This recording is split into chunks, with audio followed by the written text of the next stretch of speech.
So, the 4 questions of explanation. Basically, to give you a quick rundown of them, they were 4 questions that I made up with a group of kids that really, really struggled to get beyond half a sentence for their explanations, that they really didn't know what to write in their explanations. They were great at giving evidence. They knew the text really well, but they didn't know how to explain what they meant, what the pieces of evidence meant, what the significance was. So we decided to come up with like these 4 questions that really encourage them to make the most out of the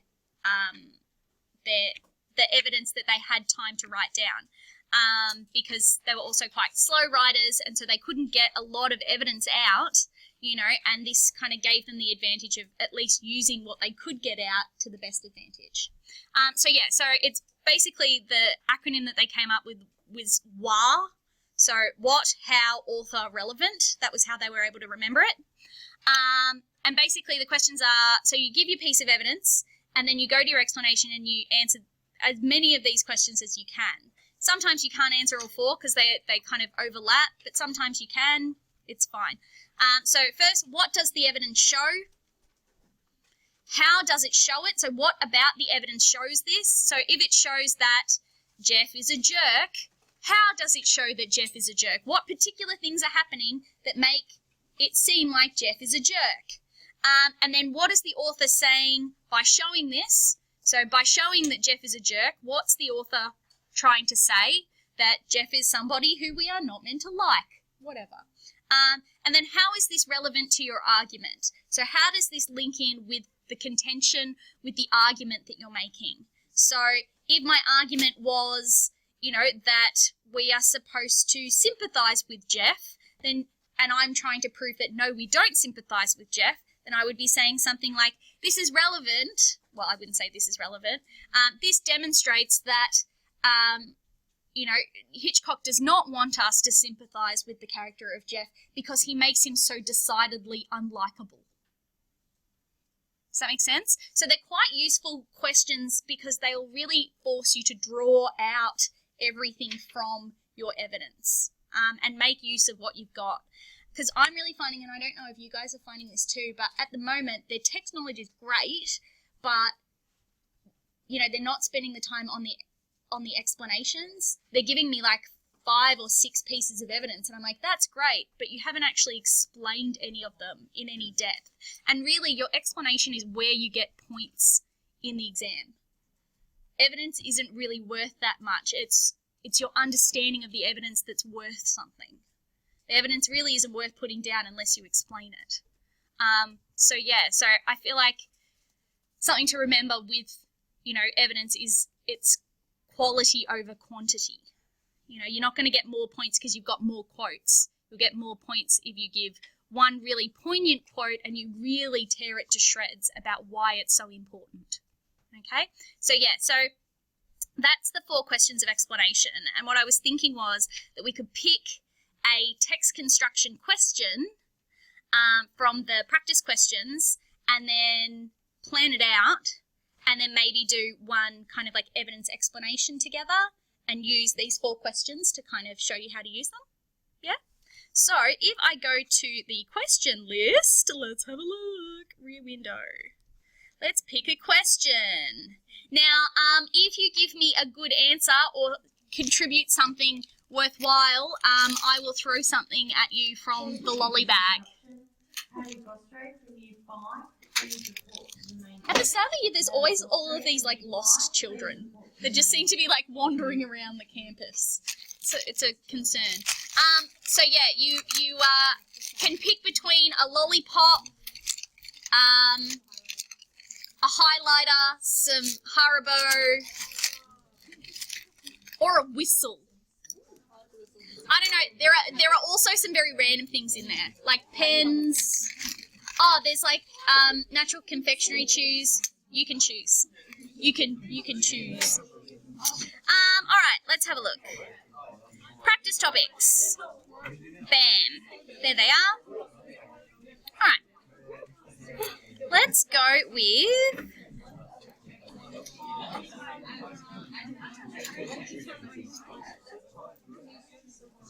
Oh, let's use this one.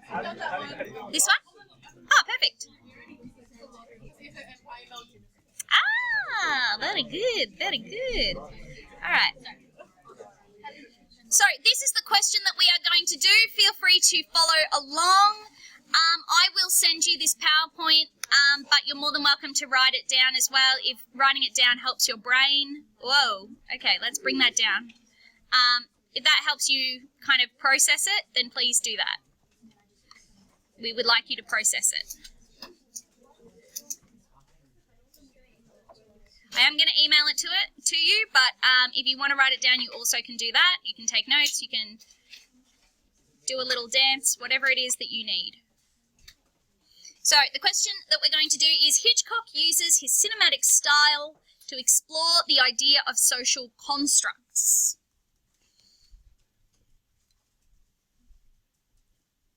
So social constructs means like things that as a people, as a humanity, we have built into our lives. So like marriage, like gender roles, you know, that men are supposed to be the ones that go out and earn the bread and the women are supposed to be the ones cooking the sandwiches.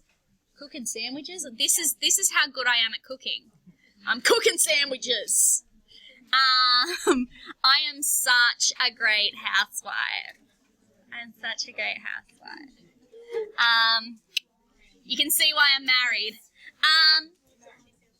So that kind of stuff, that's... Pardon? Oh! Okay. We're back. We're fine. Everything's under control. All right.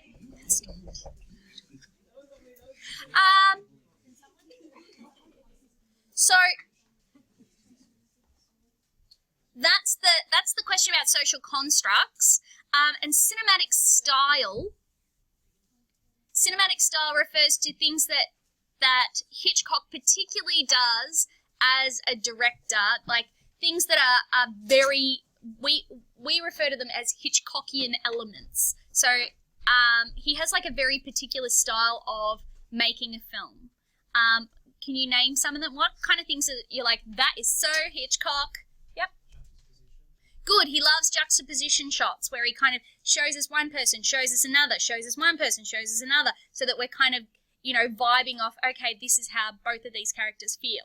Yep. Grace Kelly, just like yeah. Grace Kelly. He loves Grace Kelly. Like, who doesn't? Like, oh, magnifique. Really? She's so pretty.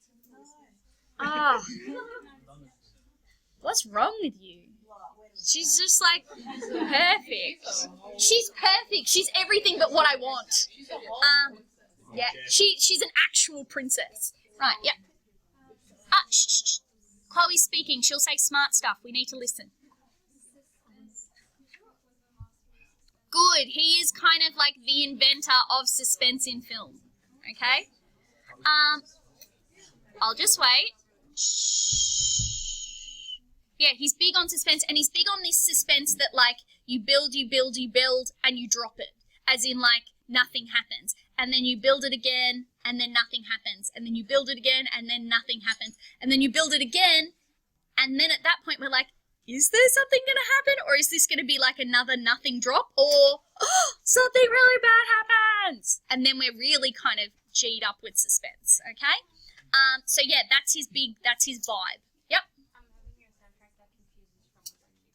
Good, yeah, he likes to kind of use a lot of diegetic sound, particularly music, to kind of almost like act as like a filter so that we're feeling like confused and like wanting to almost like push it out of the way so we can focus on the thing that's important. Yeah. It puts you on your edge, that's kind of pushing you to be aware too. And he's really big into this diegetic, particularly in this film, this diegetic sound, that he uses diegetic sound really, really actively in this film. He also likes a good long shot as well. Yep. That, you know, a long shot from far away. Yep. Anything else? Anything else that you go, oh, that's really kind of like, it's a very specific style. Yep. Like his characters, and it's not black and white. It's Good. these bad guys. There's elements of big grey. Good. Yeah, he uses a lot of moral grey. He gives us a protagonist who we don't like. you know, he's kind of like got that family relationship. We love him, but we don't like him. So he creates this kind of quite unlikable, flawed protagonist that we kind of struggle to connect with. We were actually talking the other day about Jeff and saying, like, something very interesting about Jeff and the creation of Jeff is that he's not, so like usually when you build a protagonist, you get them to, you sympathize with them. You get the reader or the viewer to sympathize with that protagonist so that you connect with them. We can't sympathize with Jeff. Like, we have this surface sympathy about, like, oh yeah, you broke your leg, wah wah, but like ultimately we're like, you're actually just a bit of a jerk. And so that is a very interesting thing, that he creates a character that we don't sympathize with and makes him the protagonist. And yet we have a moment where we do sympathize with the villain, where he says, what do you want from me? You want money? I don't have any.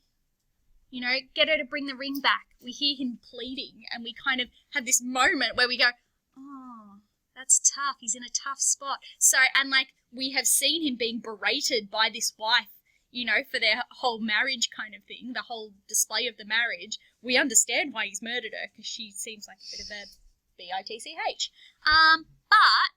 But I mean, we can all relate. Like, oh man, sometimes. Sorry. If my husband watches, you know. So yeah, that's a very interesting choice. Yep. Yes, he loves dramatic irony. You know, all of those moments that we see that Jeff doesn't see, so we kind of, you know, invest more. Yep. Lighting, yeah, he's very specific about lighting, particularly in that final moment where, like, all the lights are off, but we get that little light at the eyes to see Thorwood's eyes. Yep. Characters tend to be disabled in some way. Yeah, he loves to play with that idea of being helpless and vulnerable. Yeah. Okay, so now you get cinematic style. You get the question, okay? There are things that he does that are very, very specific to what he does. And we'll look at that in class as well, but you can already kind of vibe what to write. And social constructs are like, yeah, institutions that are made by humans that we do. That are not, you know, that are kind of set in stone, but like, you know, are not, like, it's like a law that we all just agreed to. That make sense? So like marriage. Marriage isn't a real thing. We just kind of made it up and we all just go with it. You know, gender roles, or even gender. Gender is a social construct, isn't it? It's not actually real. Like, God didn't come down and go, girl, boy. Like, it's something that we have kind of interpreted and gone, okay, well, if you have these certain parts, boy. If you have these certain parts, girl. But that's it. That's a social construct. We've decided that.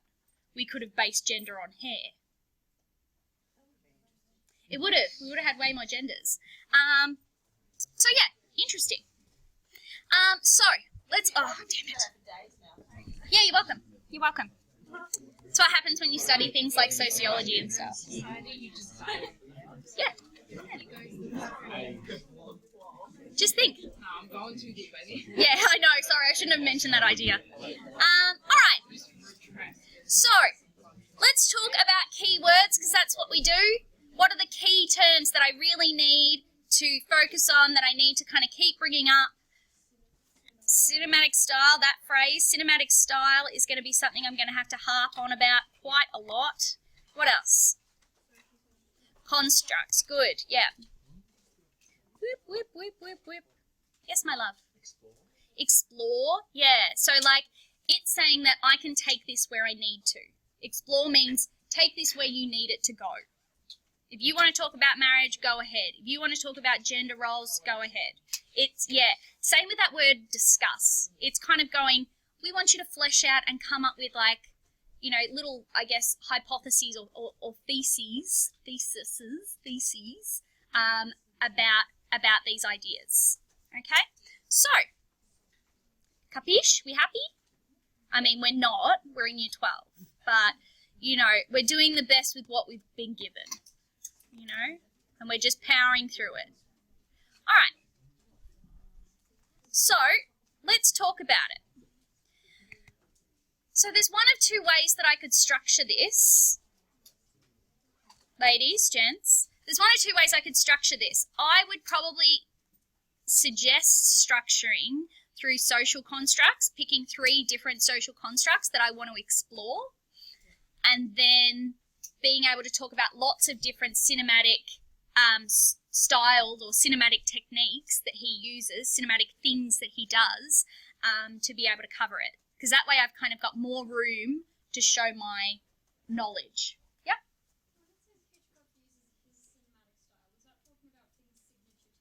Yes.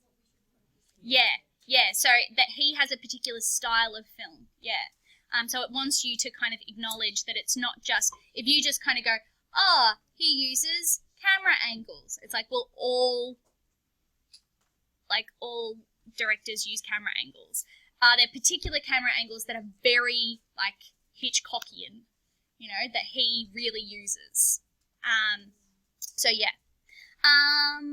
Cool. So that's what I would probably do. So, what do we think? What kind of social constructs do we want to examine? Yes, Jihan. Marriage. Did everybody know that Jihan's name is not Jihan? It's Jahan. We've all been saying it wrong. Yeah. I know. It's just like... And we've all been saying Jihan, and it's not. It's Jahan. He says Jihan. I know. It's really confusing. He introduced himself to me wrong. So, don't even. There you go. It's Jahan. Because it's got 2 A's. That makes total sense. And I only found out when I was like, how come it has 2 A's but we say Jihan? He was like, because we say it wrong. I was like, oh. Anyway. Sorry, you said marriage, didn't you? Did you say marriage? Right, you said marriage. Sorry, I just saw you and thought of that. Yeah. Pardon? Yes. Yes. You're welcome. Alright. You're YouTube famous. Alright. Marriage.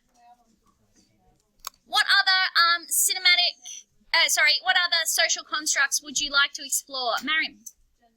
Gender roles? Do we want to do gender as a whole? Yeah? Yeah. So controversial. It is. I love controversy. You know that. I'm all into controversy. I love being controversial. All right. Yara. Okay. She's Yara. Like go for a swim in the Yara. Social disconnect. So I guess the social construct would be like isolationism. Yeah. Isolationism. The isms. So Is that when you sort of write about you could, yeah. So isolationism is all about, like, I was talking to, who was I talking about? Oh, it's Safkas. Safkas and I were talking about it, and so, like, I think it was Safkas. Anyway, about, so big cities, if you've ever been to, like, a mega city, like, even though everyone is, like, full jammed up against each other, no one acknowledges each other. Like, it's almost like, because there's so many people, you lose your identity, you lose your individuality, that no longer do people acknowledge you or whatever. Like, I was in London a couple of weeks ago, and yet, like, no one, like, Melbourne's different because it's small. People, like, when you walk past them, they look at you, they make eye contact, they smile, like, there's interaction. Big cities, nobody does that because there's so many crazy people, right? You're not going to take that risk. That person could stab you. And so you just become very isolated. You become in your own little bubble. You become kind of anonymous and disconnected from everybody else around you. So, you know, Jeff lives in this apartment and, like, all of these people live around him, and yet he doesn't know any of their names. He makes them all up. He makes up, like, little, you know, nicknames for them. And when he's being murdered in his apartment, or, you know, being attacked in his apartment, despite the fact that there are people in all the apartments, he feels so alone. He is alone in that moment. There's no one that can come and save him because he doesn't know anyone. He doesn't have any contact with people. Right? That's what isolationism is kind of about, and like what Hitchcock was kind of wanting to kind of go, what the hell is going on? You know, we live surrounded by people and yet we're alone. So yeah, okay, I think that's a good one. Any others that we want to throw up there just so that we've got them? Abdul? Voyeurism. Yeah, like, yeah, whether that's appropriate, not appropriate, yeah. Expected behaviour. Yeah, Or behaviour. yeah, let's go with expected, Because I think if you wrote a paragraph on voyeurism, but if you did expected behaviours, yeah, and moral, that could come under moral and ethics. Yeah? maybe expected morality, Yep. and then we'll put in brackets voyeurism. And can I also put in that one empathy as well? Because like we've been talking lately about Jeff and how he like lacks any sort of empathy for others. Like when Lonely Heart is like, pretending that she's got the boy. You know, she's like role playing having the boy over, and he's laughing, like he's like drinking along with her, and like he thinks it's real funny. Actually, it's like super sad, and he doesn't realize. Like he doesn't get it, and even like she's about to kill herself. Because he toasts herself, so he sees the irony in it because he sees Yeah. what a loser she is, and in a way he's just as losery, not quite. Yeah. There. But like he doesn't feel sorry for He her. doesn't feel sorry for her, but I think he doesn't. It's missing the point because he does realise that behaviour, and he sees himself in her, and he's like, yeah, she is. I don't know if he does. He does. I think he's. I reckon you could argue it. Yeah. I go the opposite. I go he does. And then you've got Empathy. Yeah. He does see it. And you've got the bit, like when she's writing the suicide letter, and we all realise that she's writing a suicide note, and he's like, oh no, she's fine, she's just, she's taken the tablet, she's looking at him, and then like she goes over and writes a letter, and he's like, oh no, she's fine, she's just writing letters. Like, Yeah, he does like mate. Yeah, he doesn't really have any empathy No. towards people. He doesn't understand. His job is to look and distance Yeah, and himself be behind disconnected. The camera that disconnects, and he's that representative of that disconnect. If he was connected, he couldn't do his job. Yeah. Okay. Oh, and you could also do like sex before marriage. But you can't have the paragraph. Premarital sex. I'll write that word, just premarital, so that you have it. Leave room for the Jesus. Precisely. Gotta leave room for the Jesus. Alright. Any others? Yes, my love. I don't know if it could be a paragraph by itself, but there's very much an expectation to be alert and like to be watching. Yeah. And to be like normal and watch out for abnormality. Yeah. So very much to separate yourself from like what is bad and to watch out. And be alert for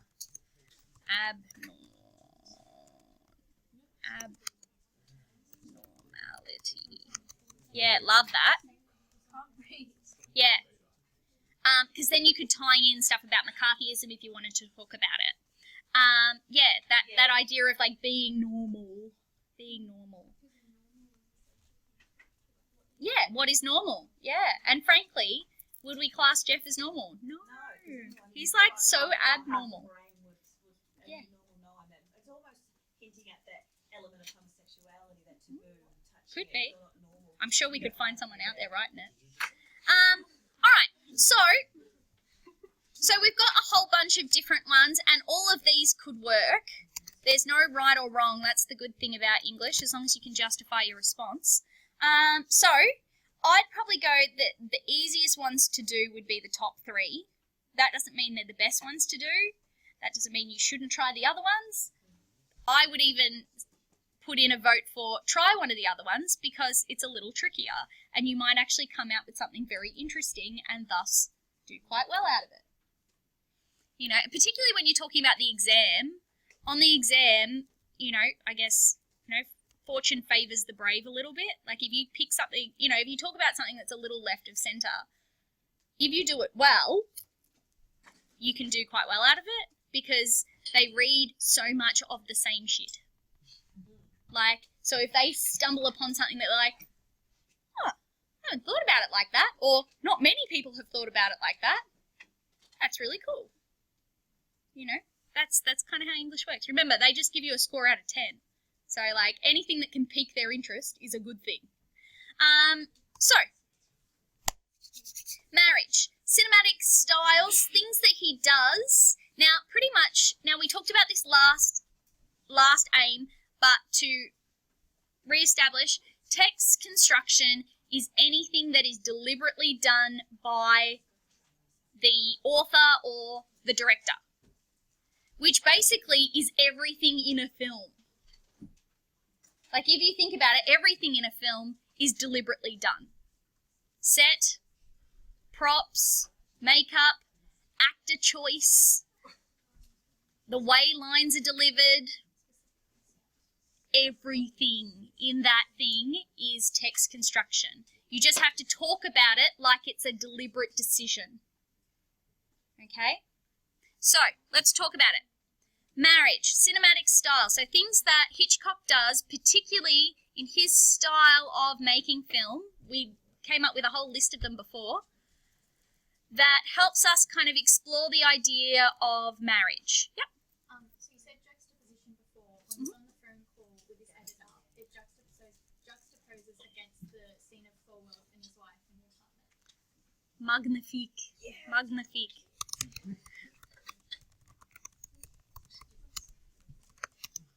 Of Jeff. And he's actually saying that coming home to a hot apartment and as that he With a walks in, nagging wife, Yeah. he walks in and she like yells at him. Automatic dishwasher. Yeah. Automatic dishwasher, I think it is. Or is it garbage disposal, No garbage. a garbage disposal, and a nagging wife. Yeah, and she's sitting there yelling at him in bed while he's bought So her it's dinner. happening, like it's like a mirror. You look out there. The script calls Thorwald's wife something like a particular The word. script somehow Anna. wrong, remember? No, but it Oh. calls her. True. Jerk. No. I'll Find it. I'll find it. All right. I heard you printed out the entire script. Yeah, but I don't have it with me. I like that. I like Killed a whole forest for him. I knew you wanted to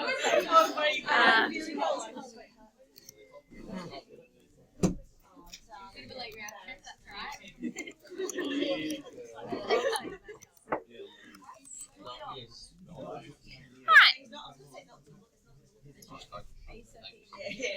Alright. Alright, so the juxtapositioning of Jeff on the phone, talking about the nagging wife. Now, notice that I'm not kind of going the whole quote because, frankly, I don't have time for it, and it's also not going to get me any extra points to have more of the quote. So I just used the bit of the quote that is important that I want to particularly talk about, which is obviously the nagging wife, because I want to talk about, you know, the arguing of the wife. You know, the automatic dishwasher and blah, blah, blah. That could be really good if I was talking about, the monotony of suburban life or something like that.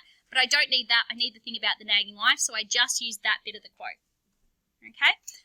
Talking about the nagging wife and the Thorwalds arguing shows, I guess, reinforces, doesn't it? Hey, Miss Richardson, just before my mind forgets it, can you also do the juxtaposition between the idea or the construct of the lonely old spinster Mm. and he's watching, and then you've got him and Lisa.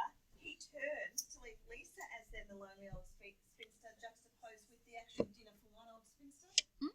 Yeah, well, she even says that she thinks she is that. A spinster's what you'd call A woman over 30 that's not married. She's also saying slowly. By him, like, Yeah, engaging in and then Lisa agrees with that. She says, that's my apartment. Yeah, and then she said something, and then they go on and he talks about a disease where you can just leave then, Yeah. Yeah. Spinster is what you call an unmarried woman that's over the say the marriageable age of 25. Technically back then, I think back then it would have been 22. Yeah, so that's Miss Callanan. Miss Callanan's a spinster.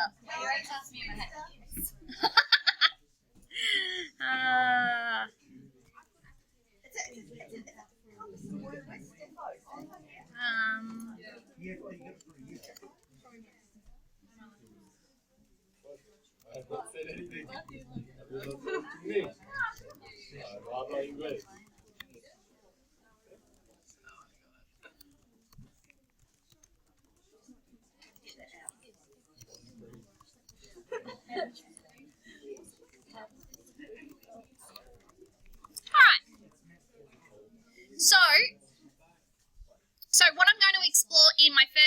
paragraph is marriage, the social construct of marriage. The juxtaposing of Jeff on the phone talking about the nagging wife and the Thorwalds arguing reinforces the social construct of marriage being unhappy and wives being demanding and restrictive. Right? I could also talk about, because in that same little moment we also, no, it's a later moment, isn't it? Then later on it's reinforced with the newlyweds. You know, the Larry. Yeah, that bit. Yeah. Later on this, and it's again we get juxtapositioning.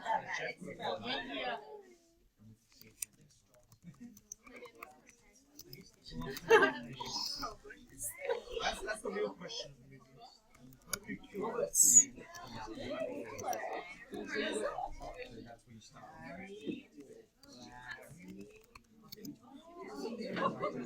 It doesn't matter.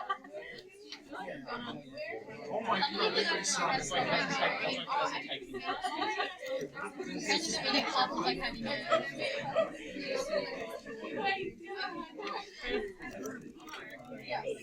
Jack's like, how do you feel? It's like a month of my morning. I'm really nervous.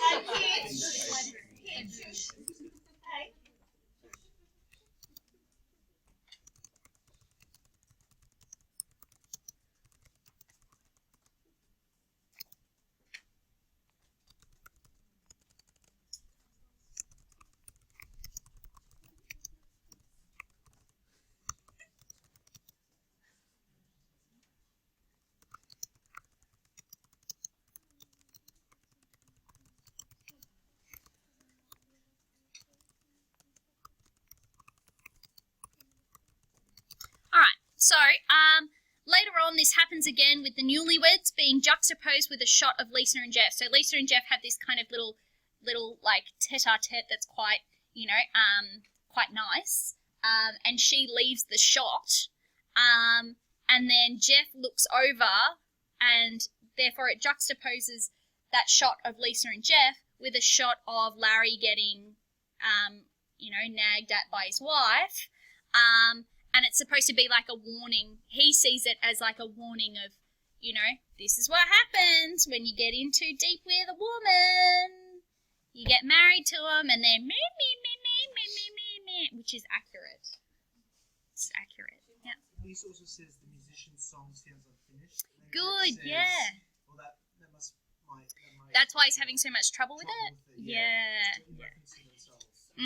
But remember, we've got to talk about... I know, he's such a jerk. We've got to talk about cinematic style. So that's why I'm kind of really relying on that juxtapositioning thing, because I want to use that as the juxtapositioning is his cinematic style. He likes doing that, and he uses that to reinforce marriage. Cool. So, gender roles. What else could I use? Gender roles. Something that reinforces gender roles. Does it have to be juxtaposition? No.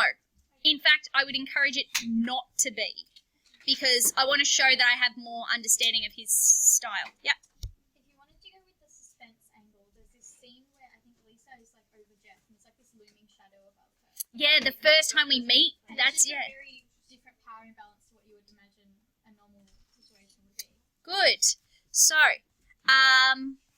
the use of suspense when introduced, Yeah, I think that. Yeah. I think it's fine. introduced to Lisa.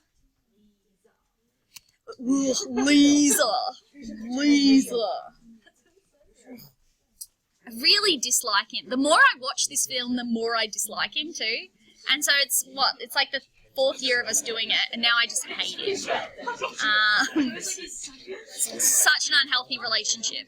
It is unhealthy. My relationship with Jeff is unhealthy. Like I just loathe him. Like, I know, like, get a spine, but like back then there wasn't much choice. Like, there's not much choice around back then. Like, think about all the men that died in World War II. There's not much choice. Like, what are they going to pick? Slim pickings. You got to take what you can. You've got an announcement. Guys, there's an announcement. Oh, year 5 is lost again. Don't worry about him. Dead to us. Dead to us. All right. Yeah. Guys, shh. I need to be able to think. The use of suspense when introduced to Lisa, highlights the power imbalance between them. Balance between them, which is representative of his, I guess, like his pushing of the feminine gender role. Yeah, his.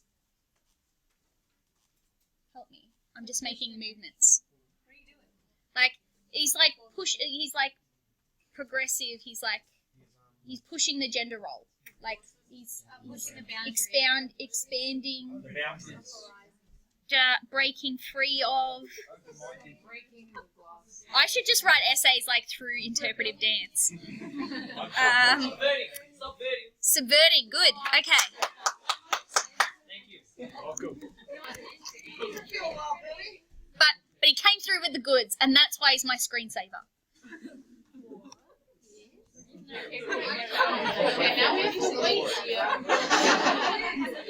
Yes. What happened to your other one?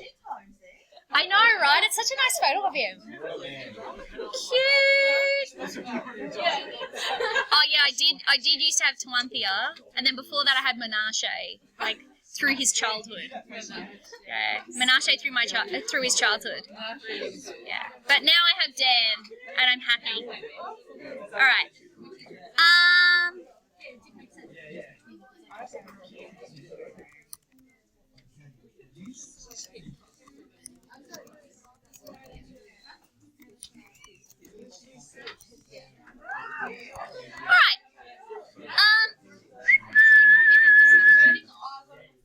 Pardon?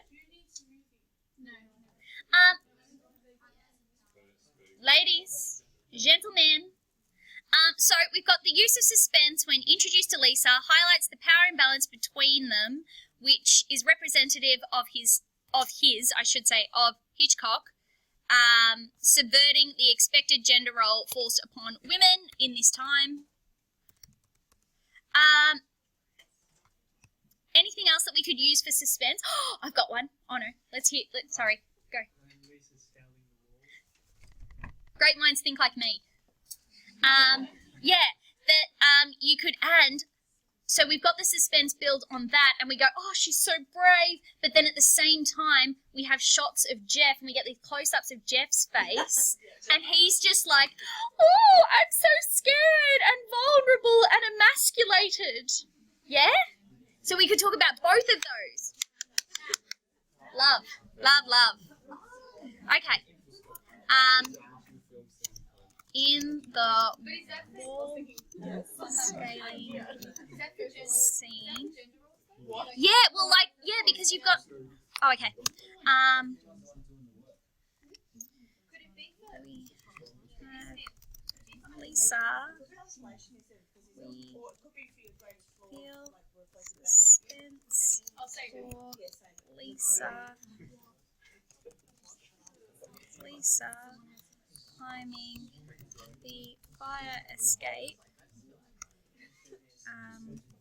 which represents her as brave, not gender role conforming, and Jeff is shown as helpless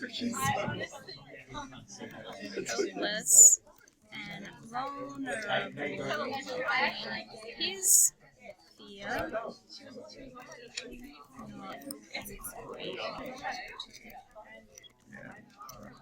Alright. This writing's getting real small, hey? Let's make that a bit bigger. That's a bit better. Ladies, gents, come on, we're doing good. We're doing good. We're doing good. Good things. Good things. All right. Terrible typing, but good things. So I've got In the wall scaling scene, we feel suspense for Lisa climbing the fire escape. You know, he builds up that suspense, and you could talk about how it's built, blah, blah, you know, music and whatever.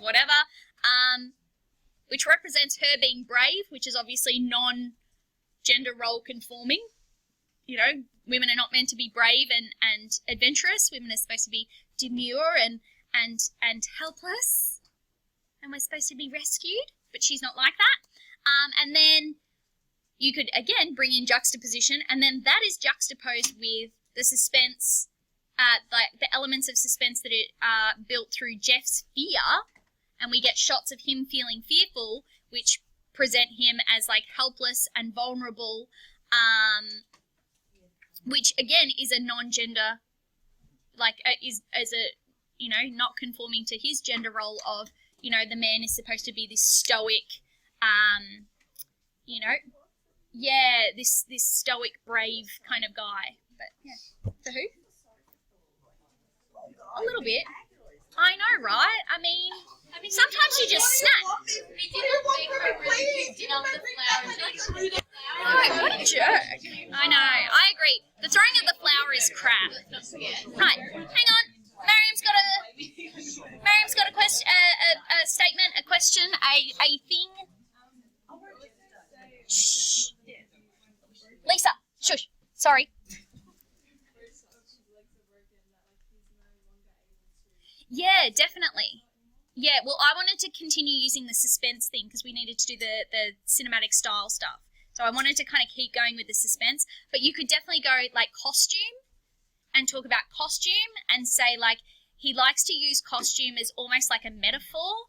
So Jeff's costume is the pajamas and the broken leg, and that's supposed to make him look vulnerable and helpless and kind of pathetic.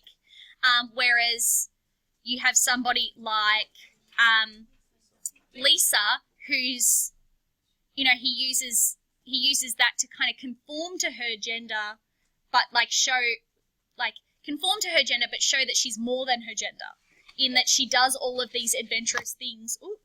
She's also vulnerable in her nightgown too, and he totally rejects her. I know. And it's such a pretty gown. I mean, it's not sexy, but like, it's sexy. It's sexy for like the 1950s. I know. Décolletage. Anyway,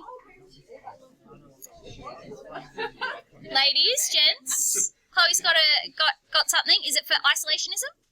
Oh, okay. Oh, gender roles. Yep.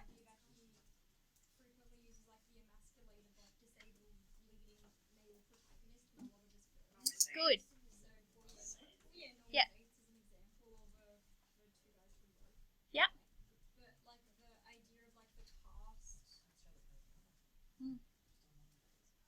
Just block her out. We all do. Thanks, Mum. No worries. Understandable. It's great. Yeah. No, but like the idea that like he uses the cinematic style of like the disabled front leading character, the cast, the wheelchair to like reinforce the fact that gender roles are being subverted. Yeah, excellent. Yeah, so you could kind of talk about, the choice to make the protagonist disabled to subvert gender roles, and therefore force him to choose Lisa as the leading role, to then again subvert the gender role. But then Yeah. it plays to the classic older male, the female. Very true. Should we do isolationism because we only have a little bit of time left? Yes. I have one, but we can't use it because we did suspense already. Okay. But let's hear it anyway because it could be just great. There's that shot of Thor in his apartment just sitting in the dark, like with his cigarette. It's very suspenseful. Oh, He's also hella extremely isolated suspenseful. from every apartment around him. And we get all those shots from above of And the Jeff. The gap. Yeah. The gap. Yeah, yeah. The gap. The gap. But I guess we get this sense that he was already isolated in his marriage because he didn't have support from his wife. And then there's just that shot of him completely alone. Yeah. Even kind of just sitting, smoking his cigar. yeah, so he's very isolated. Hang on, guys. Ladies, gentlemen. So I need I need a cinematic kind of Hitchcockian element to go with my isolationism. What do I go for? What do I go for? Yep. Pardon? Sound, yeah, like using diegetic sound to create like isolationism, or create the idea that like people are everywhere and yet you're all alone. Yeah, we could do that. Where do I see that? Where do I see like lots of noise and yet I feel alone? Lots of noise, I feel alone. Yep. Hey, yay. Let the woman speak. Yes. Like when the piano guy's having a party, but like he's standing looking out the window. Yeah, drinking the cup of tea and everyone behind him is like, whoa. By the way, watch that scene again at some point and notice that there's a little old lady that literally is like in her 70s and it looks like that she's so drunk that she's just about to fall over and she's just like leaning on like the rest of the party. It's so funny. I can't stop looking at her now every time I see that scene. Very compliment vulnerability if the dog's Yeah. to expose themselves in the middle of the... Let me do Angie's first. Right. Okay. The use of sound. The composer has a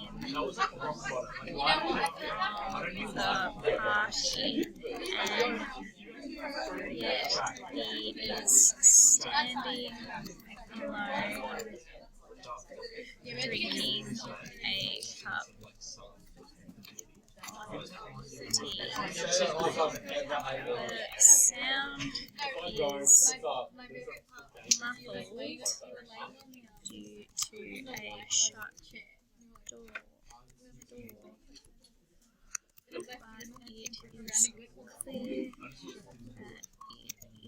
muffled due to a shut door. But it is clear that it is loud and joyous. Alright, so I'm going to stretch this a bit so I can make the writing a bit bigger because it's getting a bit hard to read.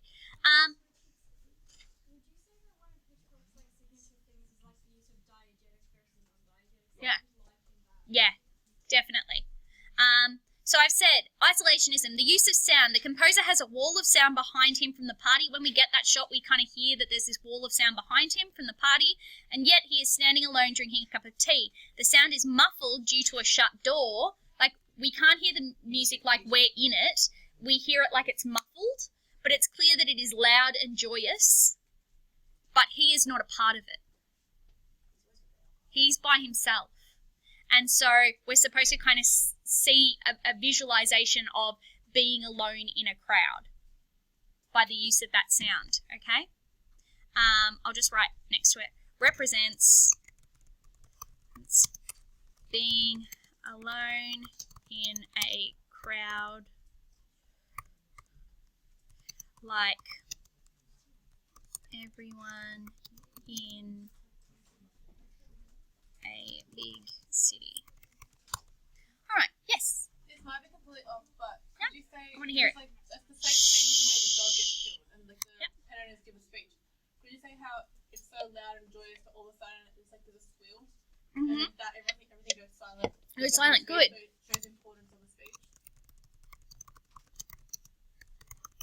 In the absence of sound, which is again another very Hitchcockian thing, that he likes to give these moments where there is nothing.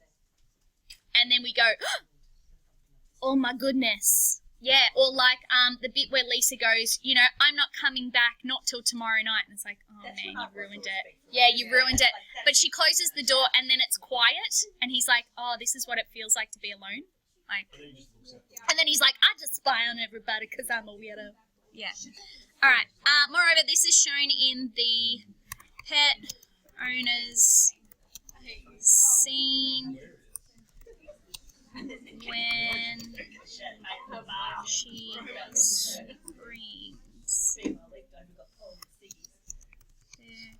is a distinct absence of sound after the scream,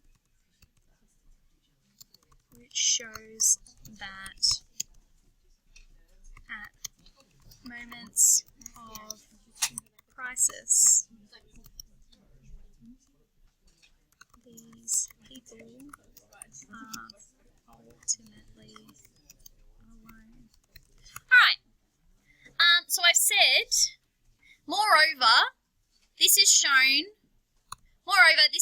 in the pet owner's scene when she screams, when the pet owner screams. There is a distinct absence of sound after the scream, which shows that at moments of crisis, these people are ultimately alone. That despite the fact that they live in cities crawling with people, ultimately they are alone because, you know, they haven't invested in other people's lives. They've kept themselves in their own little bubble.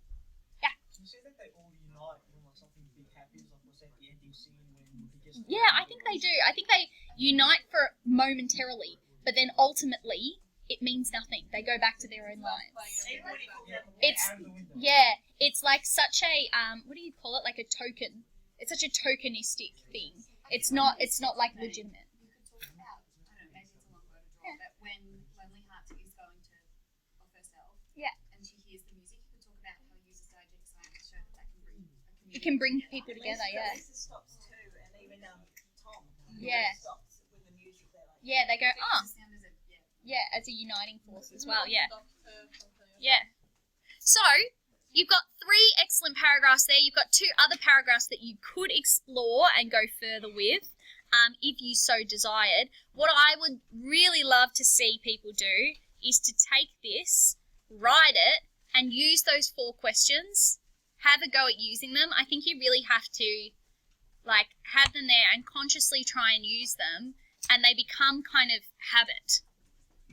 They become habit forming. I would really, really encourage that. Particularly if you're someone who always gets, this needs more depth. If you get that, then that's what you need to do. Yep. With your last point there saying that the absence of sound, Yep. it would just be the moment of crisis. So when Jeff's in his obviously apartment and George's coming and getting, is there absence of sound? Yeah, there's absence of sound, yeah. Yeah. And we go, you're so alone. And yet, you live in an apartment complex. There's 100 people living around you. And yet, you are alone. Yeah. Yeah. I love that, yeah. To realise that it came out of her. Yeah, yeah. Questions, queries, concerns, things that you want to ask. Next week I'm going to hold AIM on Thursday because obviously we're going to retreat. So no, because we're not all together. So